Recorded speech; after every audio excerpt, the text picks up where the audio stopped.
ସମସ୍ତଙ୍କୁ ମୋର ନମସ୍କାର। ଆଜି ଆସନ୍ତୁ ଶୁଣିବା ମୋର ଏକ କାହାଣୀ ଯାହା ମୋବାଇଲ ଗେମ୍କୁ ନେଇ ରଚିତ। କାରଣ ସମ୍ପ୍ରତି ଦେଖାଯାଉଛି ଅଧିକାଂଶ ପିଲାମାନେ ମୋବାଇଲ ନିଶାରେ ପାଗଳ, ବିଶେଷ କରି ମୋବାଇଲ ଧରି ଗେମ୍ ଖେଳିବାରେ ମାତିଛନ୍ତି, ଯାହା ସେମାନଙ୍କର ବିଦ୍ୟାର୍ଥୀ ଜୀବନ, ପାଠପଢ଼ା ତଥା ଭବିଷ୍ୟତକୁ ଅନ୍ଧକାରକୁ ଠେଲି ଦେଉଛି। ତେଣୁ ସେହି ସମ୍ପର୍କରେ ଏକ ସଚେତନତା ଧର୍ମୀ କାହାଣୀ। କାହାଣୀର ନାମ ଦୀପୁନ ଓ ମୋବାଇଲ ଗେମ୍। ବିଦ୍ୟାଳୟରେ ଶିକ୍ଷକ ଅଭିଭାବକ ବୈଠକ ଚାଲିଥାଏ।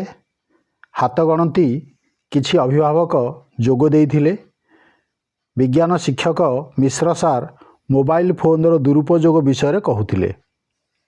ବିଶେଷ କରି ଆଜିକାଲି ପିଲାମାନେ ପାଠ ପଢ଼ିବା ବଦଳରେ କେମିତି ମୋବାଇଲରେ ଗେମ୍ ଖେଳିବାରେ ବ୍ୟସ୍ତ ସେ ଉପରେ ଆଲୋକପାତ କରୁଥିଲେ। ତାଙ୍କ ଭାଷଣର ସାରାଂଶ ହେଉଛି, ମୋବାଇଲ ଗେମ୍ ଖେଳୁଥିବା ପିଲାଙ୍କ ମାନସିକ ସ୍ଥିତି ଉପରେ ଏହି ଗେମ୍ର ପ୍ରଭାବ ବେଶ କ୍ଷତିକାରକ ହୋଇପାରେ। ବିଶେଷ କରି Free Fire, PUBG, Minecraft, Call of Duty ଆଦି ଖେଳ ପିଲାଙ୍କୁ ମାନସିକ ସ୍ତରରେ ଦୁର୍ବଳ, ଅବସାଦଗ୍ରସ୍ତ ଓ ଅନ୍ୟାନ୍ୟ ନକାରାତ୍ମକ ଭାବନା ସୃଷ୍ଟି କରେ।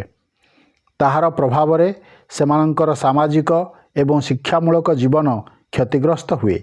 ପିଲାମାନେ ଏହି ଗେମ୍ ଖେଳିବା ଯୋଗୁଁ ଏକଜିଦିଆ ହୋଇଯାଆନ୍ତି, ଟିକେ ଟିକେ କଥାରେ ରାଗିଯାଆନ୍ତି। ଏହା ପରିବାର ଓ ଶିକ୍ଷକଙ୍କ ପାଇଁ ଚିନ୍ତାର ବିଷୟ। କାରଣ ଏହିସବୁ ଗେମ୍ରେ ଅଧିକ ସମୟ ବ୍ୟୟ କରିବା ଯୋଗୁଁ ପାଠ ପଢ଼ିବାର ଇଚ୍ଛା ଓ ପାଠ୍ୟବସ୍ତୁ ଉପରେ ଧ୍ୟାନ କମିଯାଏ। ଅଭ୍ୟାସରେ ପଡ଼ିଗଲେ ମୋବାଇଲ ଗେମ୍ ଛାତ୍ରମାନଙ୍କ ଶିକ୍ଷାର ରୁଚି କମାଇ ଦିଏ। ସାମାଜିକ ସମ୍ପର୍କ ଏବଂ ଶାରୀରିକ ପରିଶ୍ରମ ମଧ୍ୟ କମିଯାଏ, ଯାହା ସେମାନଙ୍କ ସର୍ବାଙ୍ଗୀନ ବିକାଶରେ ବାଧା ସୃଷ୍ଟି କରେ। ପିଲାଙ୍କୁ ଏହି ଗେମ୍ର ବଦଭ୍ୟାସରୁ ସୁରକ୍ଷିତ ରଖିବା ପାଇଁ ପରିବାର, ଶିକ୍ଷକ ଓ ସମାଜର ମିଳିତ ସହଯୋଗ ଓ ସଚେତନତା ନିହାତି ଆବଶ୍ୟକ। ଖେଳକୁ ସୀମିତ ସମୟରେ ରଖିବା, ପିଲାଙ୍କ ସାମାଜିକ କାର୍ଯ୍ୟକଳାପ ନିୟମିତ କରିବା ଏବଂ ମାନସିକ ସମସ୍ୟା ଲାଗିଥିଲେ ପ୍ରଶିକ୍ଷିତ ବ୍ୟକ୍ତିଙ୍କ ସହଯୋଗ ନେବା ଦ୍ୱାରା ଏହାର ଖରାପ ପ୍ରଭାବ କମାଇ ପାରିବା। ଏତିକି କହିବା ପରେ ସେ ଅଭିଭାବକଙ୍କୁ ଚାହିଁଲେ ଓ ସେମାନଙ୍କ ମତାମତ ଲୋଡ଼ିଲେ। ନବମ ପଢ଼ୁଥିବା ଦୀପୁନର ମା ଠିଆ ହୋଇ ତାଙ୍କ ପୁଅ କେମିତି ପାଠ ନ ପଢ଼ି ମୋବାଇଲରେ ଗେମ୍ ଖେଳୁଛି ସେ କଥା କହିଲେ। ନିଜ ପୁଅ ପାଇଁ ତାଙ୍କର ଉଚ୍ଚ ଆଶା ସମ୍ପର୍କରେ କହିବାକୁ ଭୁଲିଲେ ନାହିଁ। ପ୍ରଧାନ ଶିକ୍ଷକ ଏ ବିଷୟରେ ତା ସହିତ କଥା ହୋଇ ଭଲ ବାଟକୁ ଆଣିବା ପାଇଁ ଆଶ୍ୱାସନା ଦେଲେ। ଆହୁରି କହିଲେ, ଦୀପୁନ ଜଣେ ଭଲ ଛାତ୍ର, ତାର ବହୁତ ସମ୍ଭାବନା ଅଛି, କିନ୍ତୁ ମୋବାଇଲ ତାକୁ ଧୀରେ ଧୀରେ ନଷ୍ଟ କରି ଦେଉଛି। ଘରେ ପହଞ୍ଚିବା ପରେ ନିଜ ମା ଉପରେ ଦୀପୁନ ବିରକ୍ତ ହେଲା। ତୁ କାହିଁକି ମୋ ଗେମ୍ ଖେଳିବା କଥା ସମସ୍ତଙ୍କ ଆଗରେ କହିଲୁ? ଦୀପୁନ ନବମ ଶ୍ରେଣୀର ଛାତ୍ର। ପିଲାଦିନୁ ବାପାଙ୍କୁ ହରାଇଥିଲା। ମା ହିଁ ଥିଲା ତାର ସବୁକିଛି। ତା ମା ଏକ ସାଧାରଣ ମହିଳା, କିନ୍ତୁ ଇଚ୍ଛା ଥିଲା ପୁଅଟି ପାଠ ପଢ଼ି ଜଣେ ଭଲ ମଣିଷ ହେଉ। ପରଦିନ ସକାଳେ ମା ଜଳଖିଆ ତିଆରି କରୁଥିଲେ। ଦୀପୁନ ତକିଆ ତଳେ ଲୁଚାଇ ରଖିଥିବା ମୋବାଇଲ କାଢ଼ି ଗେମ୍ ଖେଳୁଥାଏ। ମା କହୁଥିଲେ, ଦୀପୁନ ଆଖି ଖରାପ ହେବ, ମୋବାଇଲ ରଖିଦେ, ଆ ଜଳଖିଆ ଖାଇ ପାଠ ପଢ଼ିବୁ। କିନ୍ତୁ ଦୀପୁନ ସଙ୍ଗେ ସଙ୍ଗେ ଉତ୍ତର ଦେଲା, ମା ମୁଁ କ'ଣ ଏକା ଖେଳୁଛି କି? ମୋ ସାଙ୍ଗ ଶ୍ରେୟାସ, କ୍ରିଷ୍ଣା, କିରଣ ଆଦି ପିଲାମାନେ ମଧ୍ୟ ଖେଳୁଛନ୍ତି। ମା ଗେମ୍ର ଅପକାରିତା କଥା ଦୀପୁନକୁ ବୁଝାଇଲେ। ଆଉ କହିଲେ, ବାପାରେ ଗେମ୍ରେ ଜିତିଲେ ଜୀବନରେ ସଫଳତା ମିଳିବନି। ସେଥିପାଇଁ ତୋତେ ଜୀବନ ଯୁଦ୍ଧରେ ଜିତିବାକୁ ପଡ଼ିବ, ମନ ଲଗାଇ ପଢ଼ିବାକୁ ପଡ଼ିବ।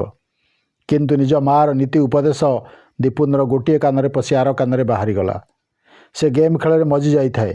ତାର କ୍ୟାରେକ୍ଟର ଏନିମିମାନଙ୍କୁ ଖୋଜି ଖୋଜି ମାରୁଥାଏ ଏବଂ ଖୁସିରେ ଚିତ୍କାର କରୁଥାଏ। ଏକାକୀ ଘର ବାହାର କାମ ସହ ନିଜ ପୁଅ ପାଇଁ ସବୁବେଳେ ଚିନ୍ତା କରି ଦୀପୁନର ମା ଅସୁସ୍ଥ ହୋଇ ପଡ଼ିଲେ। ସ୍ୱାମୀ ଗଲା ଦିନୁ ଘରର ସବୁ କାମ ତାଙ୍କୁ ଏକା ସମ୍ଭାଳିବାକୁ ପଡ଼ୁଥିଲା। ଲୋକମାନେ ତାଙ୍କୁ ସ୍ଥାନୀୟ ଡାକ୍ତରଖାନାକୁ ନେଇଗଲେ।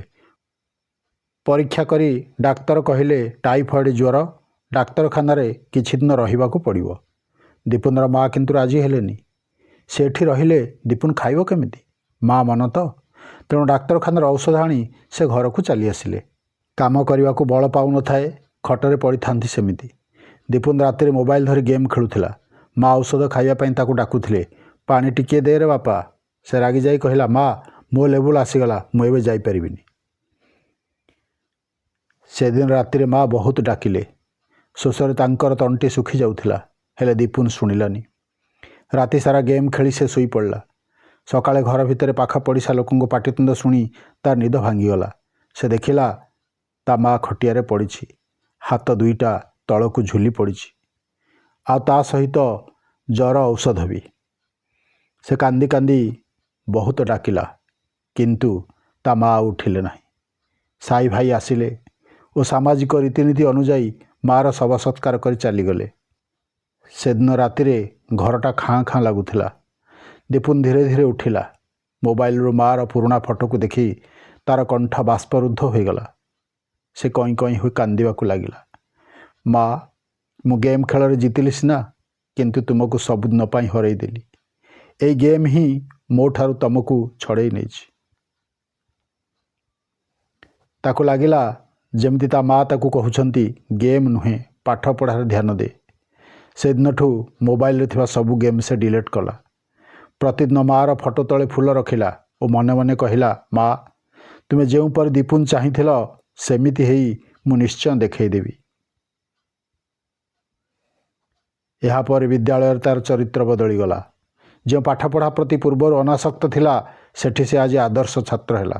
ତାର ପରିଶ୍ରମ ଓ ଅଧ୍ୟବସାୟ ଶିକ୍ଷକଙ୍କୁ ଆଶ୍ଚର୍ଯ୍ୟ କଲା। କେତେ କାଳ ପରେ ଅନୁଷ୍ଠାନର ମଞ୍ଚ ଉପରେ ଆସି ସେ କହିଲା, ମୁଁ ପୂର୍ବେ ମୋ ମାଆର ମନ ଭାଙ୍ଗିଥିଲି, ଗୁରୁଜନଙ୍କ କଥାରେ କର୍ଣ୍ଣପାତ କରିନଥିଲି, କିନ୍ତୁ ଏବେ ଜାଣୁଛି ମା ଓ ଗୁରୁଙ୍କର ଆଶୀର୍ବାଦ ସବୁଠୁ ବଡ଼ ଗେମ୍ର ବିଜୟ। ଯେଉଁଠି ଶିକ୍ଷା ଅଛି ସେଠି ଜୀବନ ଅଛି, ଗେମ୍ରେ ନୁହେଁ।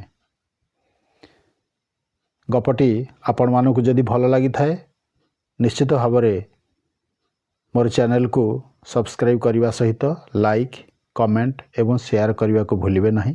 ରହିଲି, ନମସ୍କାର।